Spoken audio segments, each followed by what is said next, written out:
Thanks for joining us. I'm Scott Rennick, publisher of CBJ. Here at Climbing Business Journal, we work to empower and inspire the professionals that work around indoor climbing. And that's what these podcasts are all about. Today, I talk with Sam Van Boxtel, who runs the popular Climbers Crag channels on Instagram and YouTube, where he's teamed up with Tom Randall to manage social media profiles for top climbing brands through their Climbers Crag agency. His roots as a route setter means he understands our culture. We talk about how Instagram can be a valuable tool in any marketing mix, whether you're a climbing gym, a freelance setter or coach, or a national brand. Lots of great tips and tricks in there. Before we begin, a quick word from our sponsors. Without them, CBJ and this podcast would not be possible. Kilter Grips has produced many of the most popular hold shapes in the world for almost 10 years.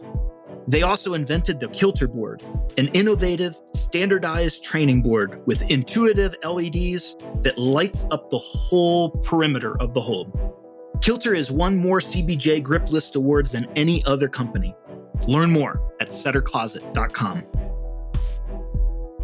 Butora has been building comfortable, high-performance climbing footwear since 2014. New for 2023 is Butora's take on approach shoes with two new models, the Musai and the Hexa. Both are great for approaches and route setting and will be available soon at butorausa.com. To get started, a lot of people might not have heard about you personally because you don't put yourself out there in front of your profiles and the work that you do. But I wanted to start like at the beginning in climbing. You've been doing this for a while. You began as a route setter and various other jobs in the climbing gym. Tell kind of our audience a little bit what you did before you got into media. What cred? What did you do in those years before you started blowing it up on socials? Yeah, I was the kid at the gym who followed the route setters around and said, "Hey, can I set? What do I need to do? I'll wash holds for you." That was kind of so I've been climbing for 5 years, but my entry point was just working at my local gym at the Source here in Vancouver, Washington. And yeah, I bugged the head setters enough, joined the youth team even just to get in front of them and get better as a climber. And eventually, got to start setting there. Eventually went on to head set at another local gym leading up to COVID. So yeah, kind of worked in all aspects of the gym, working with the kids programs, front desks, early mornings, head setting, bind holds, a good amount of the range of things to do in the gym. Not owned a gym. I guess that's still on the list maybe. But after you make your millions, you can start your own Climbers Crag gym chain.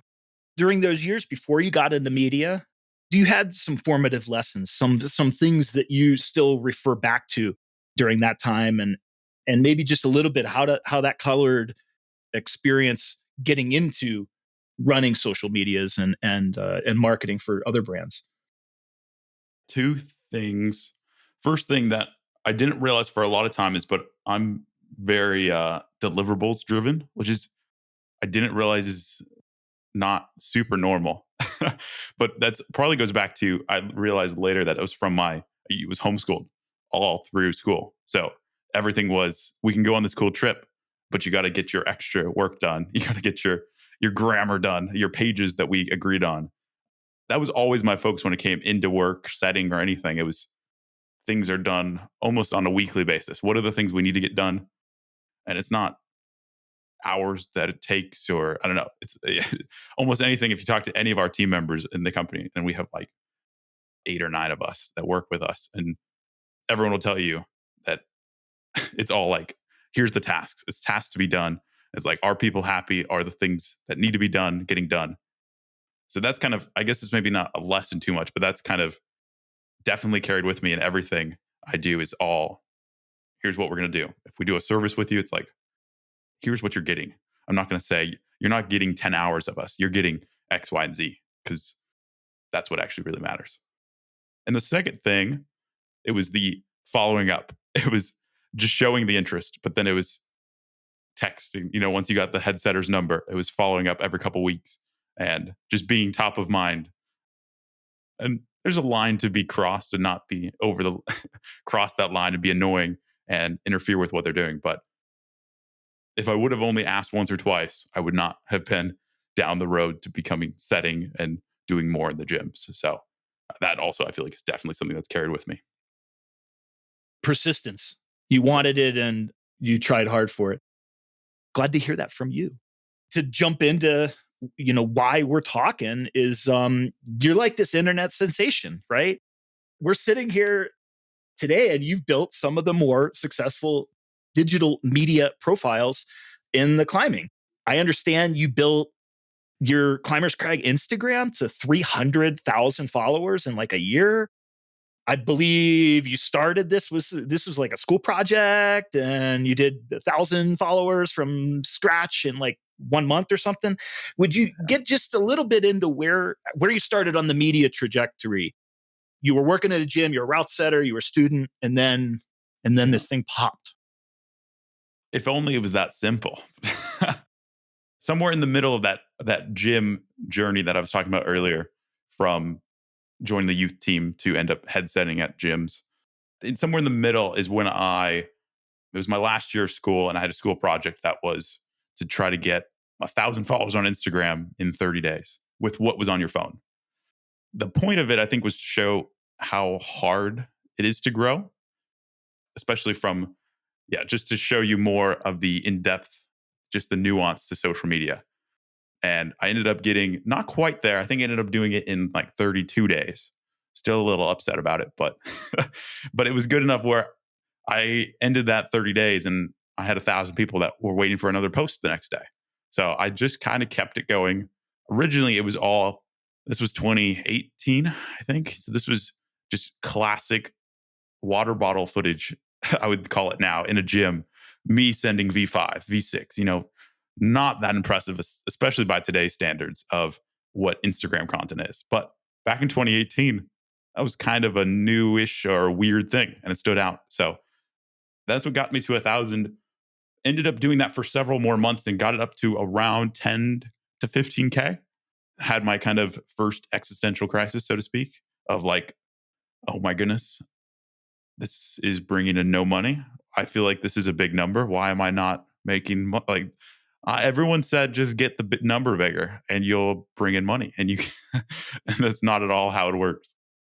Because for me, I feel like on social there's two equal pieces, which is like the growth side, but also just as big as what are you going to do with the reach? Where are you pointing people to? Do you have product, brand, business on the back end? Do you work with brands? All of this stuff, which I just had no idea. I had no contacts in the industry, no reference or anything for what that could have looked like. So I actually stopped posting for at least a year, somewhere in that range. That was when work had started to pick up at the gyms and I was doing their social for my local gym. So that was like, okay, I'm not going to do it for myself and the gym. That felt like it wasn't. So I kind of just doubled down, focused on the gym, was kind of leaning into setting and doing a little bit of social. And that led all the way up to COVID, where that gym ended up shutting down actually. So I didn't have any work. That's when I kind of circled back to what I had on Instagram, which was something around still 10,000 followers. I'd slowly lost some over time. To reboot it, I kind of did 12 days of giveaways. I think this was 2020 in December. And I worked with the one thing I did, I said if I was going to go back to it, I'd learned enough to know I got to work with brands. I got to talk to brands right away. Those are how I'm going to keep the lights on, get paid. So that's what I did. And almost every brand I reached out to said yes to send product. I was honestly shocked. And each giveaway that I did throughout those 12 days, I said, okay, well, if it doesn't hit this, then I'm going to stop. Like this is kind of a joke. I should go find a real job. I should go. But every single one just kept hitting above the goal. And I was like, okay, I guess there's something here. So going into January 2021, I was ready to give this a real shot. And little did I know, a month or two later, I'd have my first chat with Tom Randall and ended up partnering with him. And he kind of, like I always say in every podcast, he helped keep the thing afloat. And I would not be here without him today. So Was one of those giveaways, one of those 12 with like Lattice, one of his businesses? yeah, so one of them was with Lattice and it did well. And then we had another chat and we did another giveaway together, more integrated with him. It's still one of their best campaigns they ever did. And he was just like blown away. It brought in something like 15 grand from one giveaway post. And he was like, whoa. So then we had another chat and he brought up the idea of us doing some business together. And I was like, Tom, I'm in. Whatever you want to do, I'm in. And Tom responds to my email like, no, you got something cool. Like, what? We should just work on Climbers Crag. And yeah, slowly, I again followed up, bugged him enough, got him over the line. And yeah. There's not many of us that wouldn't say yes if Tom Randall calls to work with it. So you got some magic. Let's keep going. Sure, man. We're in. Yeah. He's kind of a magnet, has a magnetic personality, and he's really interesting on camera. And of course, his climbing exploits are amazing. So he's like a partner with you. You split your business, right? Yeah, he's a large stake, minority stake, but still a large stake in the business for sure. And we still talk every week. He's involved, not too much in the day to day, but definitely in the week to week, so to speak. So a little bit back to your lessons, I have a feeling that your story resonates with a lot of whether intentional influencers or people that just kind of found themselves, I was just posting my videos, my route setting videos, my climbing videos, my training videos, and I have built this following, and what do I do with it? Some people just keep that in the fun space. Some people want to leverage it. And so the world's changed a little bit since 2020. The world's changed a lot since 2019, of course. But having been through that path and taken something from nothing into a business, maybe nobody wants to follow your footsteps and build a whole agency. We'll talk about that in just a minute. But there are a lot of route setters and coaches out there that are working to build their following, build their audience, and would like to monetize it somewhat, or at least build the benefits that they get out of it. Sitting here today in 2023, what would some tips be from you to these creators? I think I would almost always recommend keep it in the fun zone if you can. I like the way that you said that because so many people, you either have to kind of go all in if you really want it to be a business thing. So I was like just talking, I think social is a great first step for a lot of people. So I think it's a good first step where it could lead to so much. Like that's, I think my story is I would clarify that building the platform was really just the training ground and the thing that led to the next steps. Because Climbers Crag, what it is today, is not at all that. It's not like we just kept doing the same thing and got better. It's like Climbers Crag and me posting was learning the platforms and putting in my time to understand and actually do it for myself. So I think for a lot of people, if you're especially on the younger side, I think it makes sense to go for it and put time into content just to learn because you probably aren't going to make that thing work. And that's honestly okay. But that might connect you to a different Tom or to someone who leads to the next thing. Or you do it for a year and it kind of crashes and burns, which is totally fine. And then the next job you apply for, you somehow end up in social or you somehow end up in marketing or you somehow end up adjacent to that. And I think that skill that you developed is very valuable. So I see social across the board, YouTube, Instagram, really hard to make it sustainable, especially in climbing, but really great to learn the skill and to be fun. Because if you can make climbing content, I don't know, I think it's enjoyable. I did it for a year with, make nothing just because it was enjoyable. So I think it's a great way to learn the skill and then to bring it to the setters and coaching, because I think that's a different advice. If you're a setter or a coach, I think you need to, before you start really taking it seriously, it needs to be clear on what the revenue plan is, the funnel, so to speak, because it's really hard. Like to be straight up, brands are probably not going to be your source of revenue. They're just like cut to the chase here. Unless you're going to be, if you want to be top 10 climber in the world, that's if you want to be that, okay, maybe brands can help you get along. But if you're not that, then it's like, okay, are you going to run a coaching company behind it? Are you going to be a freelance setter? And the Instagram is just to help you book new gigs and to show awesome display of your skills. And if you send it to someone, they'd be like, wow, okay, there's no doubt that this person would be great to set for our competition. Those are reasonable, reasons to have Instagram, but I think you need to match the effort and resources and budget spent on it with realistic outcome. If you want to scale up a coaching company, okay, that makes sense. That feels like you're building a company though, versus just a person posting on Instagram. So I think, and I guess the only other tier is if it is in the fun space and you're like, I like posting, keep posting, and maybe you can get free stuff from brands. That would be the bar I would set at. Like, how can you have fun and get all of your gear paid for? I think that's realistic. So I don't know which way you want to go more in depth on, but I feel like those all are like three different people that could be listening. I think that's almost the definition of a professional climber these days is you get your free ropes and quick draws and crash pads and shoes. And that's not a bad thing. I'm not saying that to put that down at all.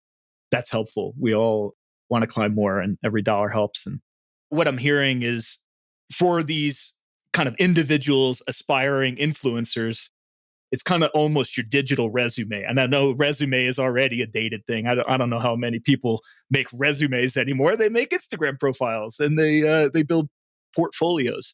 And so it seems like that kind of resonates with you as like this is a stepping stone. Even I could even view gyms in a similar way, which we'll probably get to later. But gyms, I think, are also, I think too many people across the board think that to have Instagram, you have to post every day, which is what everybody tells you. Because for a lot of people, that is the advice. But there's also another huge set of people. Most climbing gyms I talk to, I don't think should be posting every day.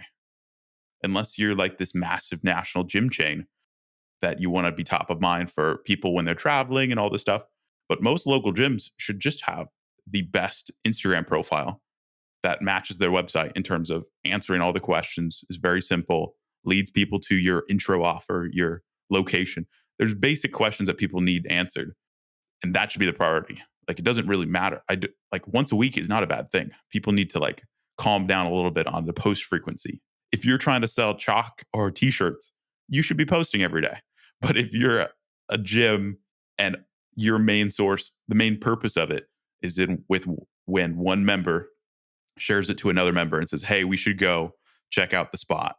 It's a cool gym." They're going to send them the Instagram or they're going to send them the name. They're going to type in on Instagram the spot and they just want to see, is it cool? Where is it? How much is it? All like these are the questions that need to be answered, not are they posting 7 days a week? Like that's not the purpose.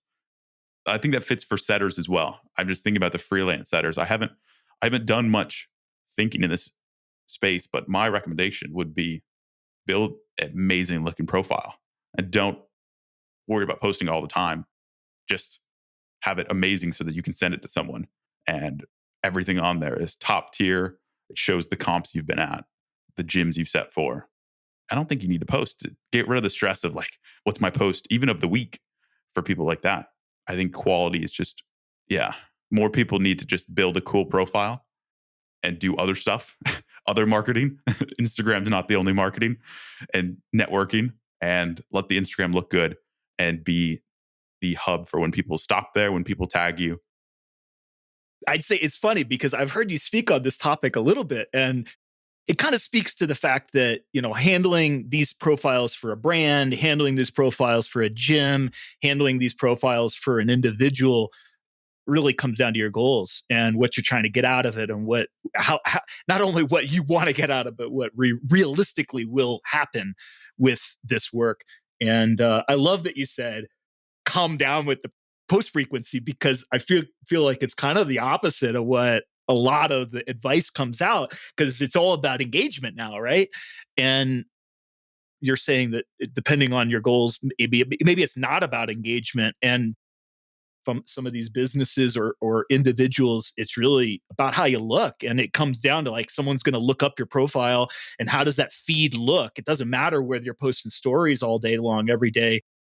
When you get that freelance gig, they're not going to be following your stories. They're going to go look at your profile. They're going to see what your feed looks like, and they're going to make judgments based on that. That's kind of what I'm hearing.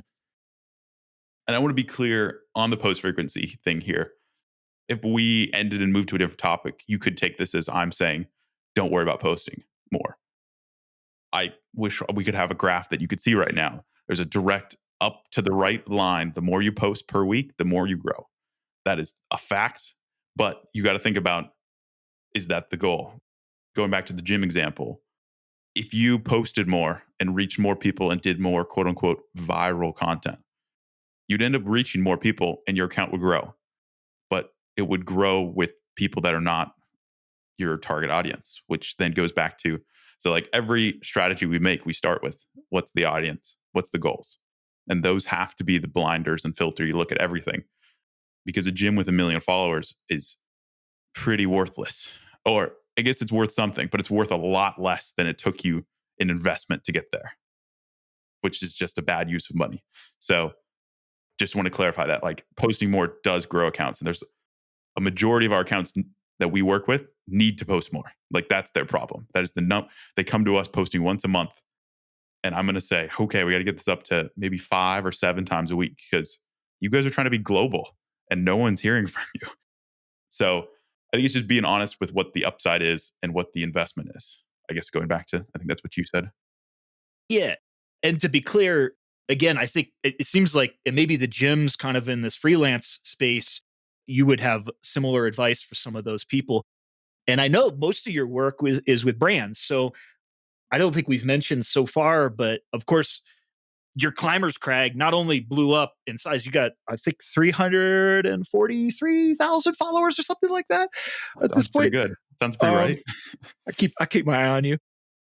And so a year or two, you started an agency and you do this work for brands. And most of them are national or international brands. I don't know who's national, only national anymore. I think everything's international. And so most of this, like you've had a couple other podcasts and you wrote an article for CBJ. And it seems like most of that advice is advice targeting brands. And it's good advice. And you say things like, the frequency that you just talked about, like more is better, basically. More is better. And you've talked about collab posts and things that you might be stressing about that don't matter, hashtags and time of day, quantity over quality. I've heard out of you. And I'm sure you're going to say, no matter what. Well, that actually, no, I'm going to contradict myself, because Yeah. you've said for the brands, go for it. Don't let perfect be the enemy of good. I've heard people say, get it out, and it matters how many your posts you're having, because that's going to build your engagement. But it seems like maybe it's opposite. I'm hearing you say the opposite for gyms, and the opposite maybe certainly for freelancers. So could you talk about maybe that? This is why the whole podcast, I'm going to be talking about both sides of my head, because depending on, again, the target audience and the goals, drastically, basically a T in the road. Do you go right all the way this way, or do you go left all the way this way?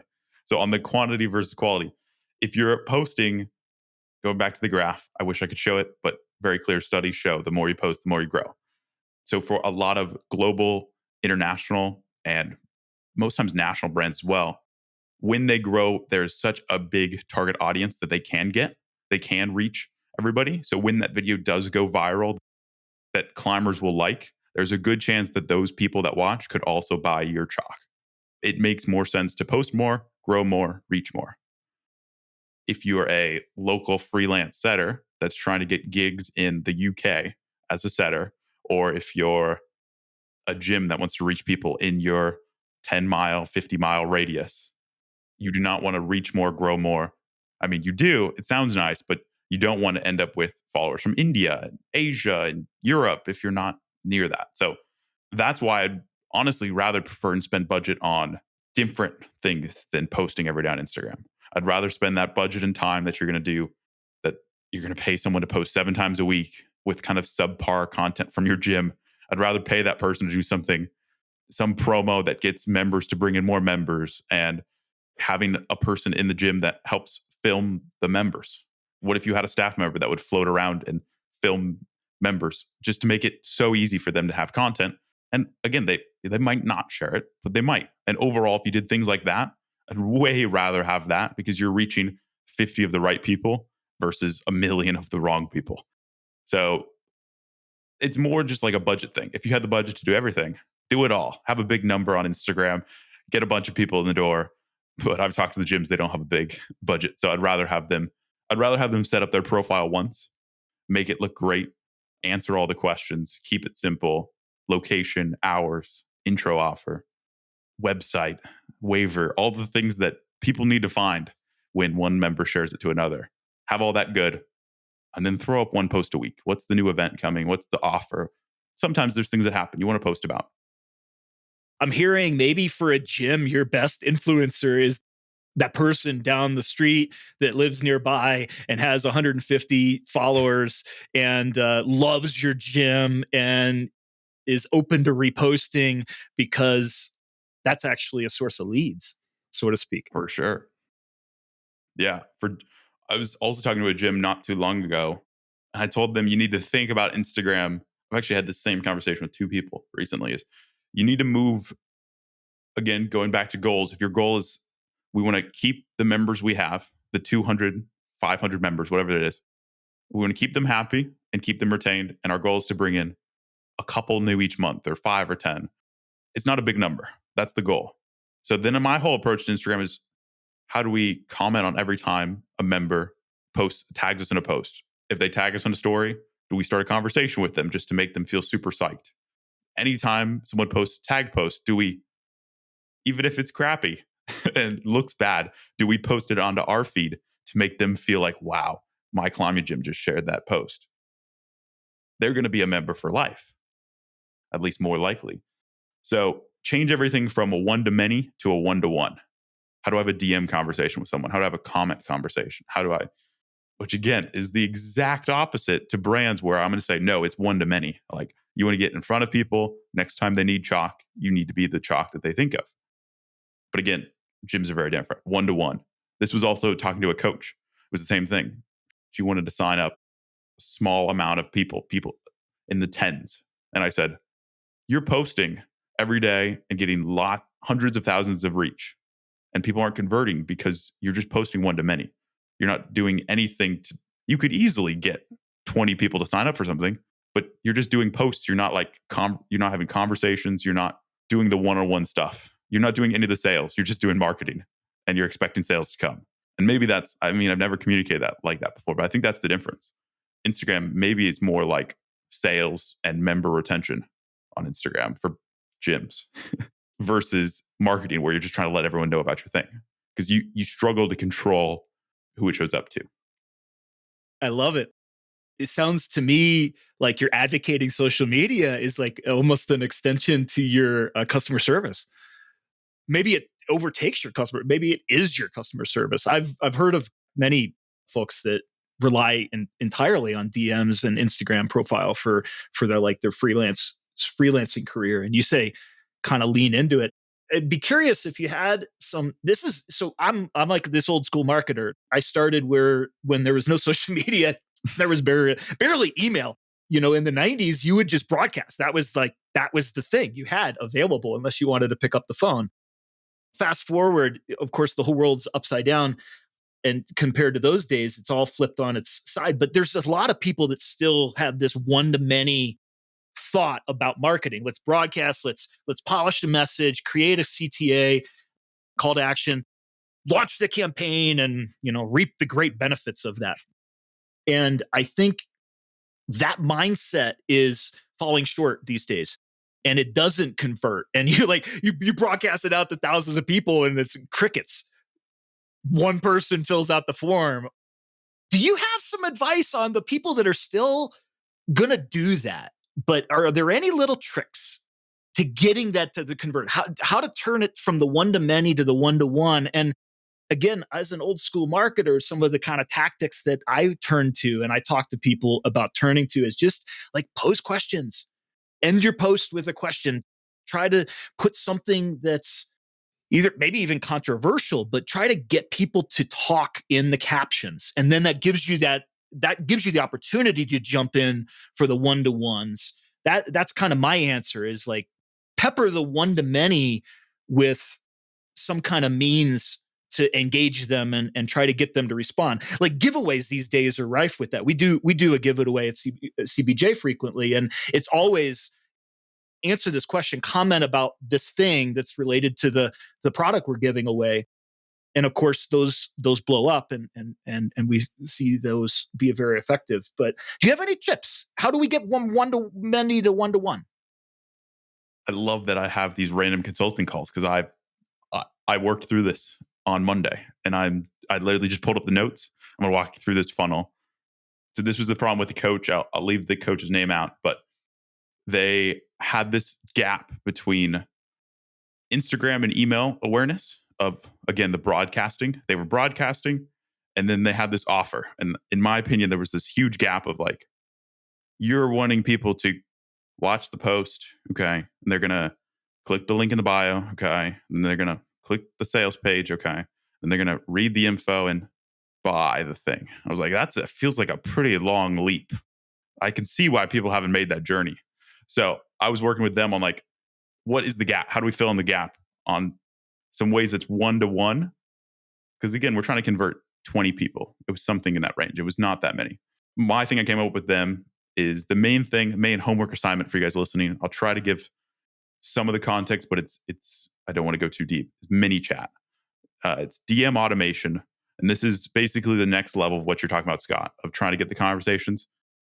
But you can do that automatically and bring it to DMs so that you can have a real conversation that's not in the busy world of Instagram. It's kind of in its own little world of direct messages.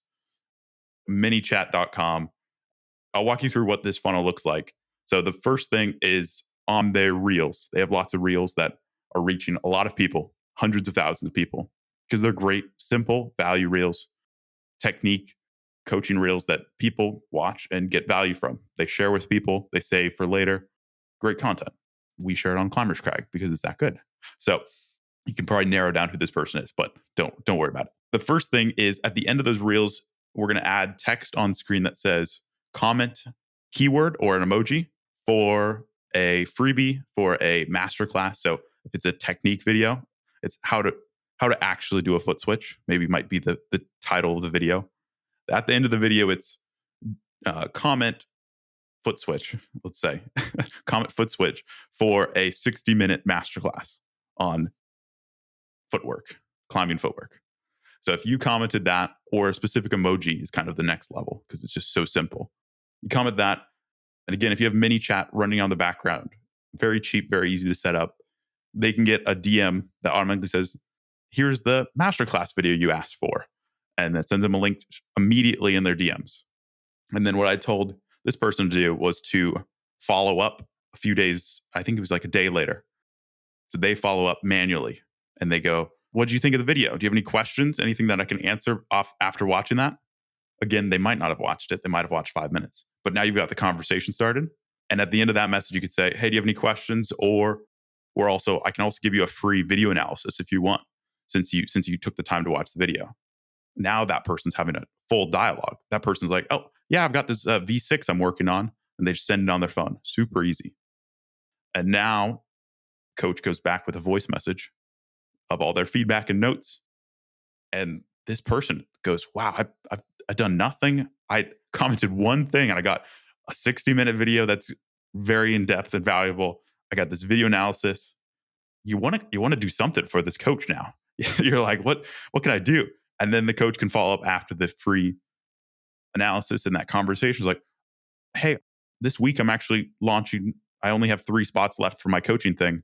Do you want that spot? No pressure. You can leave anytime, because this one was a membership they were running. So it's like, yeah, you can join whenever. I mean, you can cancel whenever. You can get more video analysis like this. We do coaching calls. Yeah, it's great. Feel free to join us. Oh my goodness. That sales process. Now you can send them straight to the sales page. They're already kind of sold. They like want to do something for you. And kind of how I work through the numbers. If we were trying to get like 20 at the bottom, I was like, we only probably need somewhere around 100 people to comment this thing. We're reaching like 2 million people in a month. There's no way 100 people don't comment this if we're very clear and we have something that's compelling, a reason for them to comment with a freebie, or you could even say comment blank for a free video analysis. I could do this for you. So again, this all hasn't gone into action yet, but this is a very clear, actionable way that's like, wow, that bridges the gap really nicely. And it's again, one-to-one. This person, yeah, is going to spend more time on this, but they don't need to be posting every day. They just need to be posting enough that they get enough requests to go through this whole process. And this is what we call sales, I guess, through Instagram. So that's interesting. You've never said that. I've never said that before, but this is the next evolution of my thinking about Instagram is if you're small, it's just a sales place. It's not a marketing place as much. It can be both, but I don't know. I'm psyched on that.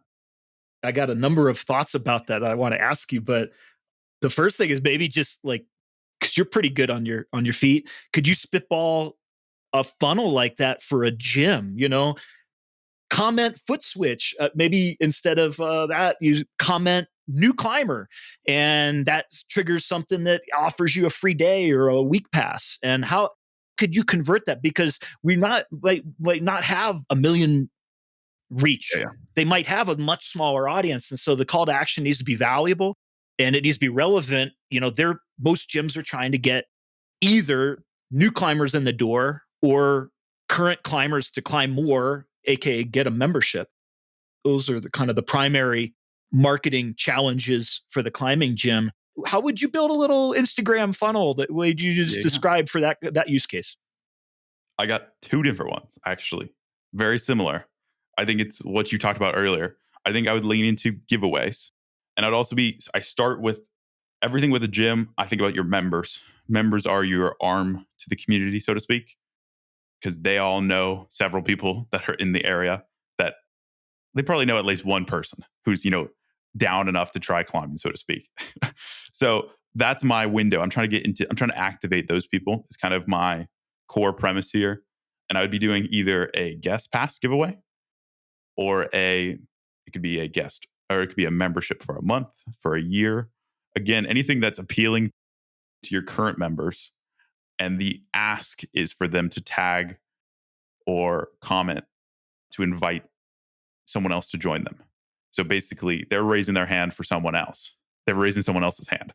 Oh, this person could be interested. And that would be my lead collection plan on that. I think you could even do gear giveaways. But the twist is it has to be very upfront, very in your face. Gear must be picked up at this location, at our gym. Because now what you're doing is you're limiting the radius of people that should enter. You'll get a few duds in there, a few people that didn't realize that they have to be in the area to win. But this, again, how do you target people within a driving distance of the gym with something appealing enough to get them to actually do their side of an ask?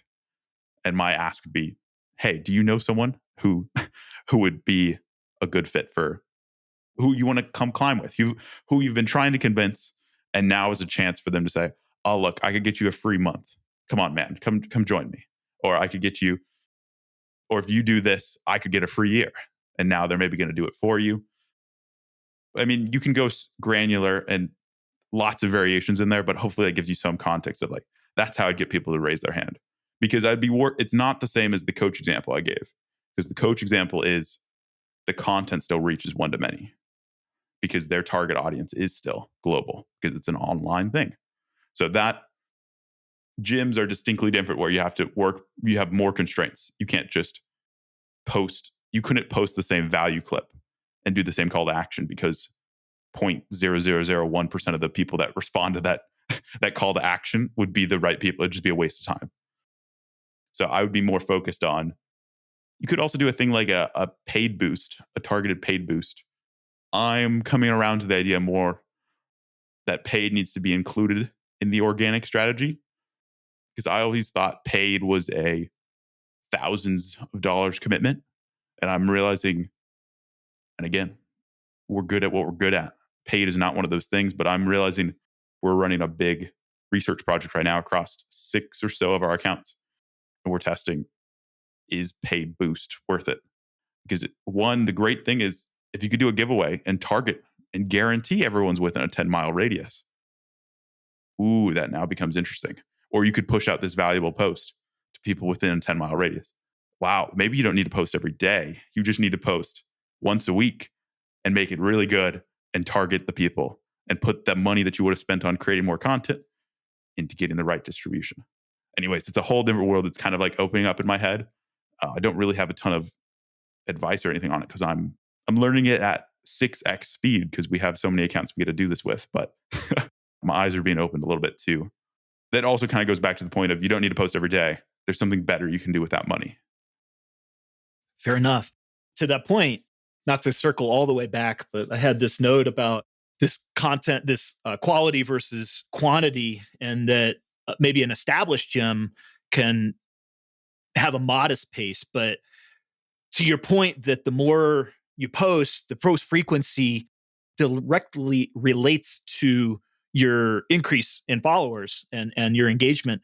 That a new climbing gym, if you're launching a new climbing gym that hasn't built that follower base locally yet, it might behoove you in the beginning to be pretty active posting and like achieve that almost critical mass. Make sure everybody that's a climber or even arm's length from a climber, friends of a climber that might be climber, try to get that big audience base in the beginning through your pre-sale and your opening, and then let that kind of slow down over time.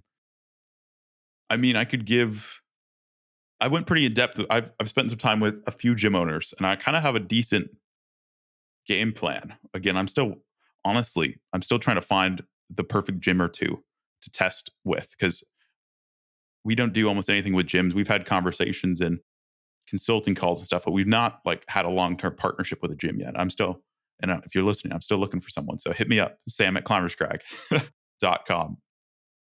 So I guess the higher level 3-step plan is, so the step 1 is define the goals and audience. I just want to be clear on this. The second is make the Instagram profile a website. So answer all the questions. Again, I've talked about this throughout, but make it look good. Answer the questions, very clear, simple. And then step 3, and there's 3 steps in here. This is getting people to see that profile. Cool. Now it's all set up. What else do you do? So the first thing you do is, I think you want to give members a reason to create content. This is user generated content, UGC. I basically built the business and the agency is built on UGC, editing it and knowing how to utilize it in the right way. The goal would be, how do you generate that? And that would be things with like Boulder of the Week. You've seen they'll go in and out of gyms, things like that. Maybe having a specific challenge that could get you free coffee, food, shirt, guest pass, membership to someone who does this or someone who posts about it. Again, the goal is to get more content of members in the gym. And then maybe you have, like I said, a staff member going around filming. Again, how do you lower the barrier to entry so that people know they can film and it's not weird, and even film for them, because most times they're there solo. So those are kind of 2 different ideas to generate user generated content. And then the second step would be sharing that, because what we really want is, this is the retention aspect of it. I want to share the content, because when I share that, that person's going to love us so much, and they're going to probably make more content, which is going to reach their 100 followers. That will, over the year, will bring in 2 members from this one person, which sounds pathetic. But again, if you had more and more of your members actually posting the cool stuff they're up to, it'll add up for sure. So even one thing I talked to a bigger gym about was what we called a community account. It could maybe be in their actual profile, but what if it was gym's community? I don't know, fill in the blank on what the gym name is. The Spot community. First, I don't know, Spot's getting lots of love today in my head, but We all love the Spot. yeah. So that might be their community account. And this account is not meant to grow. It can have 50 followers. That's actually okay. Because the real purpose is, you want somewhere to spam and share and make all the people that are posting and creating content in your gym psyched and be like, whoa, my gym shared my video. I didn't think it was that amazing, but it was my first 5 or my first 7 and being able to acknowledge that and push it out, I think will keep that member longer and keep them posting more, bringing more people in. You kind of are moving that member down the rank. So first steps are both about current members, bringing them in, having them reach more people, create content in the gym, and like make them psyched. The third step is how to get new people in the door. Yeah, so the 3 different things, I kind of already touched on them, but I'm just kind of polishing up my last rant of 30 minutes. To get them in the door, as the third step here, is it could be guest pass giveaways, that could be memberships, year membership, anything that your current members are psyched on, with the ask of tag a friend who you want to bring to the gym, or who do you want to give this membership to. Targeted paid boost. So using a little bit of ad spend, I'm talking $5 to $10 a post. Does not need to be huge. to reach your target audience, the local area. Yeah, again, there's infinite details on each of these aspects, but I kind of want to just give you some thoughts if you're a gym owner listening, like, whoa, there's so many things we could be doing. And the last thing is those local gear raffles. Again, it has to be blatantly clear. First slide must pick up at gym with, in Denver, in Boulder, in Portland, Oregon. Because if that's not clear, I think it could ruin you even faster. Because now you could get 5,000, 1,000 new followers. You could double your account. And everyone who joined didn't realize it was local and they're all Europe. And you're just like, great, now my account's kind of ruined because half the people don't even care about your gym. You said that before. I've heard you say like it kind of ruins your account. Could you just explain a little bit what you mean? Why would my account be ruined by having more followers than and maybe not targeted followers? I mean, the greatest example of this is Climbers Crag itself. Has a big flashy number, but it was a more valuable account when it was at 80-ish thousand followers. So we went from 80 to over 300 in one weekend. I was on a family trip and we went, and it was the craziest trip weekend ever. Because no joke, you would just refresh and it would be 1,000 new. You'd refresh and it's another thing. That was on the back of the most viral post I've ever seen. 250 million views on one video. 250, yes, almost the population of the US. So we grew off the back of that. Sounds great. Numbers are great. Cool. But what happened after was now we have so many followers from, let's say, India and non-English speaking countries and people that are not that interested in climbing. They just thought the one clip was cool. And now what happens, let's say you have 300,000 followers and you go to post something that only climbers would like. Let's say even a raffle that's directed to the US or a clear product that only climbers need. All those people, when they get shown, are not going to engage with it, which means that post is going to do worse. Because in a nutshell, the algorithm, Instagram algorithm, works by showing your post to a small amount of your followers, your core, your most loyal people. And then if they like it more than normal, it shows to bigger people. And if they like it more than normal, then it goes to more people. So the problem is you're diluting your followers when you have not your target audience becomes your followers. Because in that initial group that Instagram shows our posts to, half them might not even know what that product is or speak English or X, Y, and Z. And that means they're not going to engage with it, which means Instagram's like, this post sucks. Like, I'm not going to push this to more people, even though it's amazing for that core group. So that's why arguably we were several times more valuable when we were at 60 to 80,000 than when we were at 300 plus. Does that? Wow. The numbers don't always tell the whole story. You can be big and it can backfire unless you're Magnus. Yes.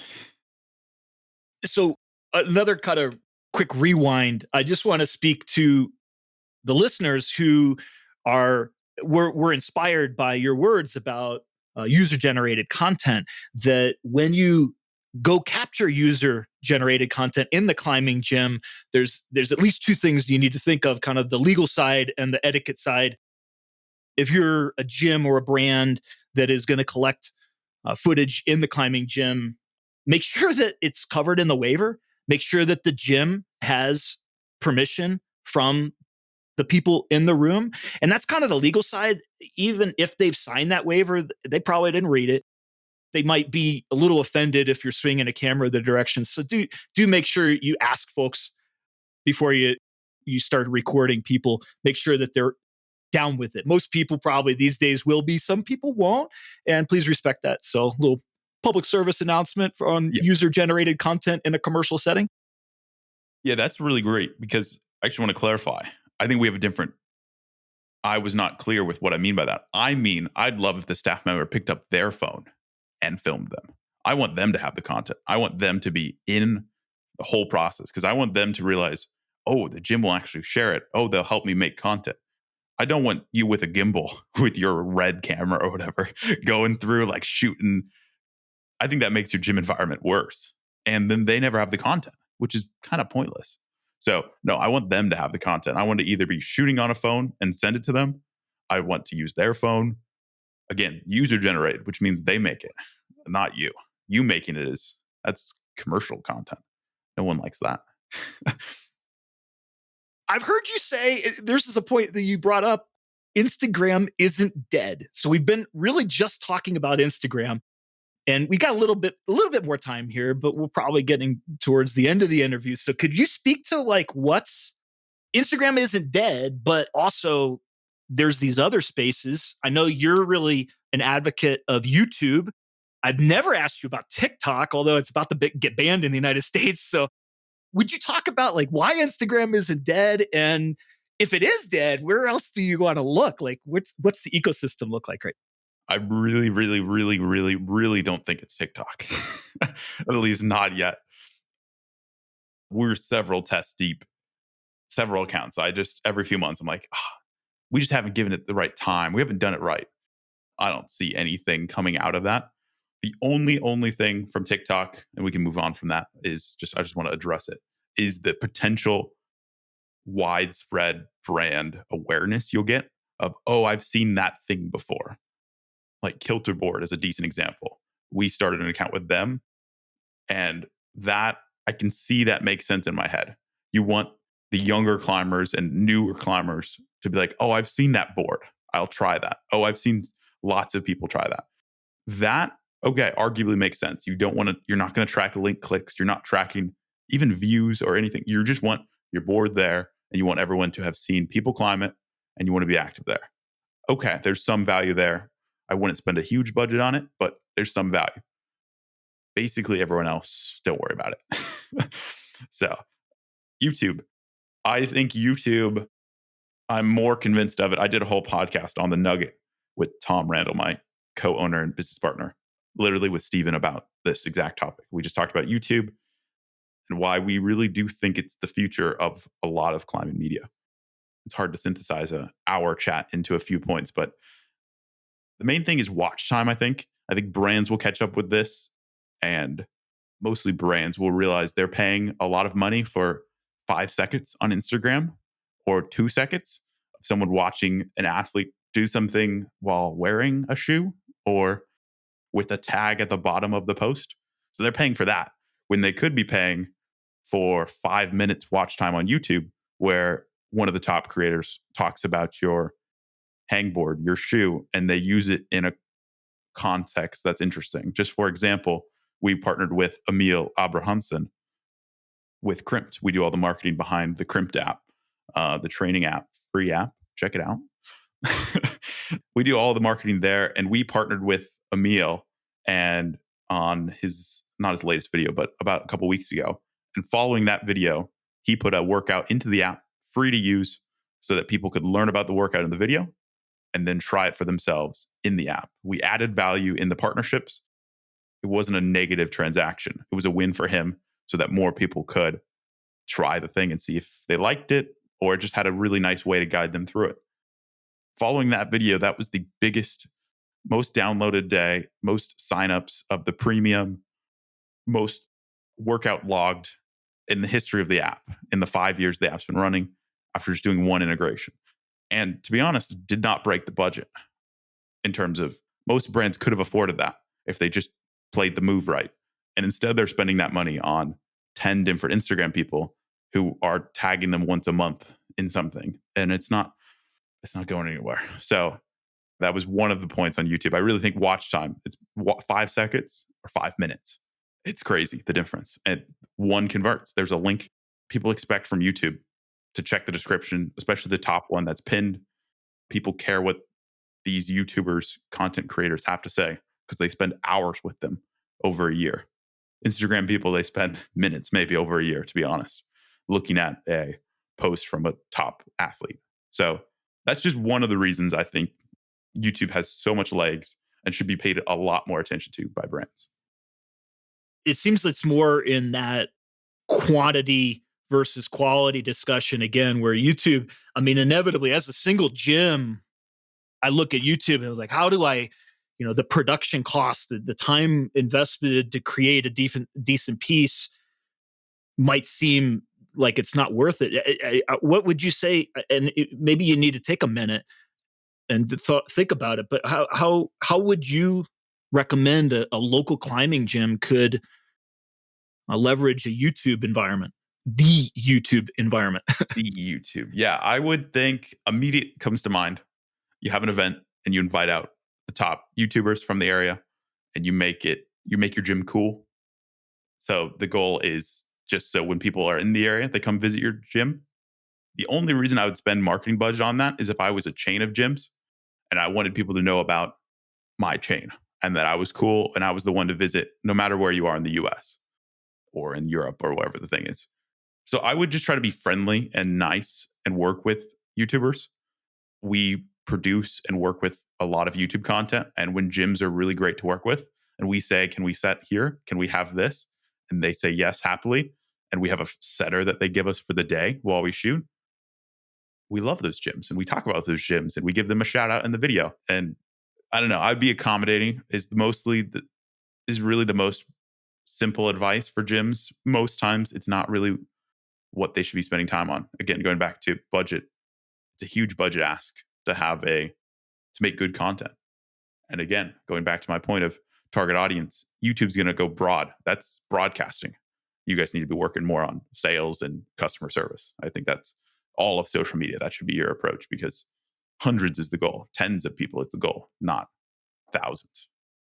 Yeah, YouTube isn't really optimized for the messaging and the commenting. Well, the commenting, but that funnel looks a lot different. So maybe what I'm hearing from you is, yeah, YouTube big in the future for brands, and don't be surprised if it continues to be a powerhouse in the media scape. But maybe gyms can optimize and leverage Instagram still in a more powerful way. And so, yeah, you didn't address why Instagram isn't dead. I'd love to hear your commentary there.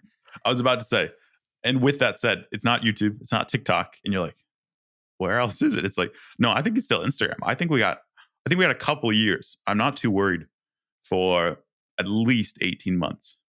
At the very least, I know that sounds like not that far, but I don't know where it's going. I always feel like attention is going to go from one place to another, and there's no obvious place for it to be going. So it's going to YouTube, it's going to TikTok, but Instagram's not going anywhere. Like, I don't know. So cool off post frequency if you're not if you need to be focused on sales, and cool off on Instagram is dead. Those are my two hot takes, I guess.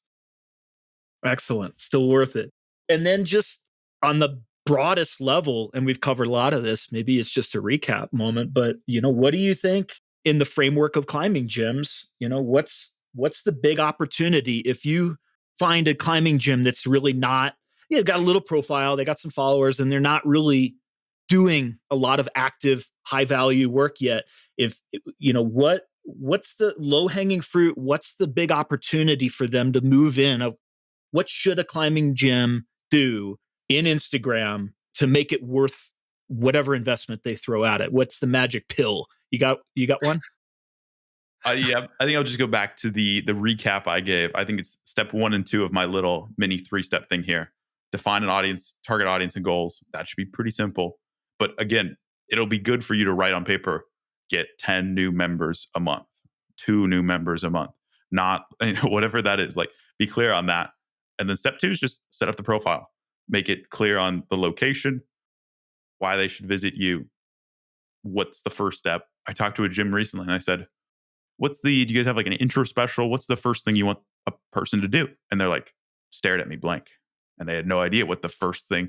I was like, well, that seems like a good thing to probably know what the top thing that we want people to know about is. We probably don't want to fire hose them with, we do yoga and fitness and this, and we set great routes. It's like, come check out our gym. We have a free intro lesson or a half price, whatever your intro offer is, if you have one. That's pretty good to get across of like, where do you want to send people to? Because otherwise you'll set up all this info and it'll just be all the info and not clear and concise. So I could spend a long time talking about profile, but that is the core fun. Like, treat it. Another good test you could do with this is set up the profile how you think. Show it to your staff members. Don't say anything. Just have them talk out what they're thinking and see where their brain goes and what questions come to mind. And then take that same thing and go to like a coffee shop or someone or your friends and family and hand the phone to them and see what questions and they ask. Because you slowly realize, oh, obviously it's a climbing gym, and obviously we're here in Denver, and obviously it's like, well, no, it's not obvious. Like my friend just handed me this, just told me about the gym, and I have all these questions. So really pushing yourself to think through what info needs to be there and not a bunch of fluff and overwhelm people. Fair enough. I'm hearing treat it professionally, know what you're going for, refine your offer, and then, jump in and make it work. So I think we're probably getting to the end of this time. Is there anybody that you want to shout out? Anybody, you've been doing this work professionally for 2 years. You started your profiles almost 5-6 years ago. Is there anybody that's been a really big influence that you haven't mentioned yet, or you'd like to mention again, just in closing? Yeah, maybe I'll give a shout out to the few people I connected with first back in 2018. There was only 2 or 3 people. I'm trying to think of the third. There was 2 people I definitely remember that I actually had conversations with when I was a nobody, which is saying something. I try to do this now with other people that reach out. It was Tom. Tom connected with me and actually responded to random DMs and said, "Hey, I'm trying to organize this crazy thing. Can you share this to your story?" Or like all this random stuff I tried to do. Long DMs. No idea who we were. We hadn't connected before. He actually responded to that. That was crazy. Same other person was Jackie, owner of Kilter. She was the other person that, again, out of nowhere, responded to my random requests and stuff. So I think those 2 people are like, yeah, it was cool to actually connect, and they gave the time of day to someone who shouldn't have had any of their time. So I feel a little bit about that with you. When we first talked, it was right away, you gave me the time of day. You put your mind on our problem at CBJ, like what our challenges are, and you said some really helpful things and help guided. So I really appreciate that. I'm sure you do that with everybody that calls you. And my immediate takeaway, not only watching you in the market space from afar, but the moment I talked with you, I was like, wow, Sam's going to go far. This thing is going to take off. And you've proven that. I'm really impressed by where Climbers Crag is going. We'll make a little plug here for Climbers Crag. If anybody needs Instagram help or YouTube help, or just wants to learn a little bit about how to optimize their social media, check out his profile, check out their website. They've got some great free advice. We've got an article on CBJ that Sam wrote that has some free great advice, and then you call them up. They do a full social media management and even can dip into the content creation with you. And it's been a pleasure to talk with you, Sam. I hope that our readers learned some things. I have a feeling there was some really valuable nuggets in there. Totally. And I like to extend on all the podcasts. And since I know if you just spent an hour or however long this ends up being, spend an hour, I want to give back in some way and say thank you for taking the time. And also hit me up with any questions over email. Like genuinely, just like Scott said, I jump on calls quite often with people just to help out, and genuinely, sometimes it works out where a partnership makes sense, but sometimes it really doesn't. And that's all good. The numbers work out if I jump on enough of them. So I'm going to keep doing it. So if you want just a free chat, hit me up with any questions over email, sam@climberscrag.com, and I'll respond and I'll help out however I can. And that might be with us doing work. It might not be. I don't really care. I just want to help us all out. Sam, thank you so much for the time. It's been a pleasure talking with you. Yeah. All good. Thanks, Scott. Thanks for listening, everybody. That was fun, getting into the nitty-gritty details about how to leverage Instagram for your climbing gym. If you enjoyed this or got value, please share it with your friends, check out our other episodes, and follow us on Instagram and our other channels. See you next time.